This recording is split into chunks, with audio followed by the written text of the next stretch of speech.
Hello guys, welcome back to my channel. তো অনেক অনেক দিন পর তোমাদের কাছে আমি একটি নতুন ভিডিও নিয়ে আসছি। সামনেই যেহেতু রাখি পূর্ণিমা, তাই একটি রাখির ভিডিও নিয়ে এলাম। তো এখানে যে রাখিগুলো দেখতে পাচ্ছ, এটা আমি নিজের হাতে বানিয়েছি, বাড়িতেই বানিয়েছি। আর এর জন্য রাখির জন্য যা উপকরণ তা সব অনলাইন থেকে কিনেছিলাম। অনলাইন বলতে এখানে আমি মিশো থেকে সব কিনেছি।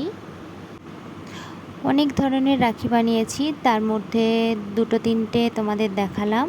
তো চলো একটি রাখি আমি বানিয়ে তোমাদের দেখাচ্ছি কিভাবে বানিয়েছি।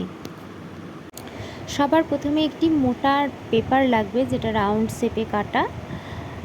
দেখো আমি তোমাদের দেখাচ্ছি। তো এটি আমি আগে থেকেই কেটে রেখেছিলাম।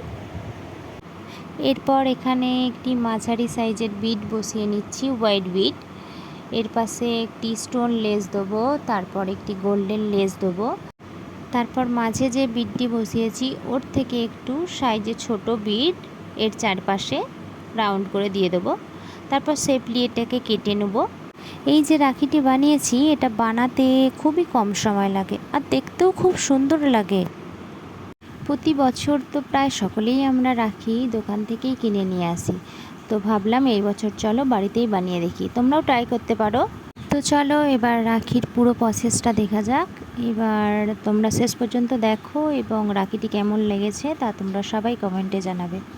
যেহেতু তোমাদের সাথে দেখাতে দেখাতে আমি ভিডিওটা একটুও কাটছি না, তাই আমি আঠাটা শুকাতে পারছি না। তোমরা বাড়িতে যখন ট্রাই করবে, প্রথমে স্টোন লেয়ারটা দেওয়ার পর একটু শুকিয়ে নেবে, তারপর গোল্ডেন লেয়ারটা বসাবে, এতে খুবই সুবিধে হবে। অনলাইন থেকে যে বিটগুলো কিনেছিলাম তা প্রায় 78 টাকা নিয়েছিল আমার।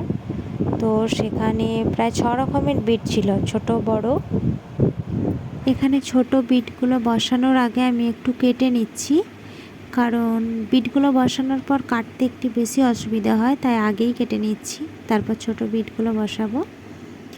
ভিডিওটা তোমরা পুরো দেখতে থাকো।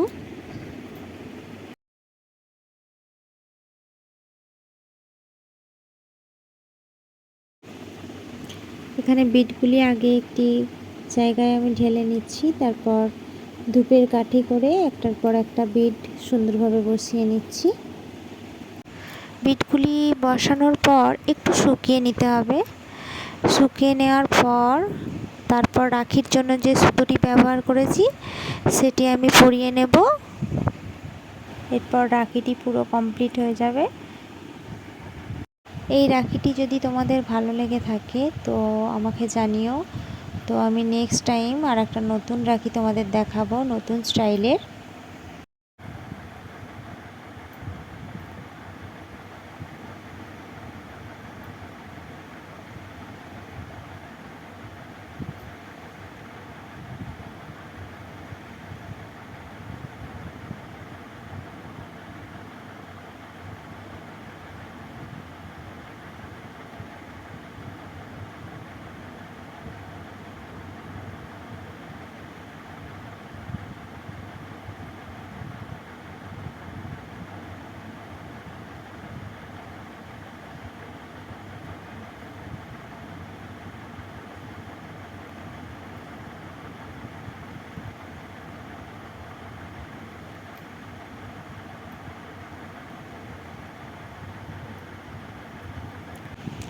এরপর যে সুতোটি ব্যবহার করছি এটাতে আগে থেকেই পুঁথি লাগানো ছিল, তো এটা মাঝখান বরাবর আমি এটা বোস করাবো। তো ঠিক ওখানে পুঁথির দুপাশে দুটো গিট দিয়ে দেবো এবং মাঝখানে ওটা বোস করিয়ে পেছন থেকে একটি আঠা লাগিয়ে দেবো। গিট দেওয়ার ফলে পুঁথিগুলো আর সরবে না, একই জায়গায় থাকবে।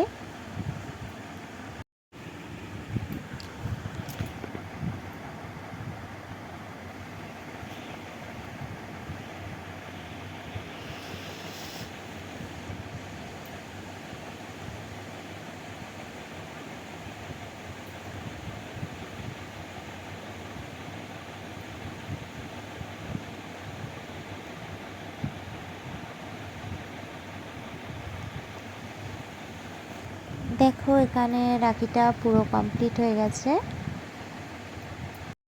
তো চলো ভিডিওটা এখানেই আমি শেষ করলাম। তো রাখিটি ভালো লাগলে অবশ্যই কমেন্ট করে জানাবে, এবং যদি কারো পছন্দ হয়ে থাকে বাড়িতে অবশ্যই বানিয়ে দেখো।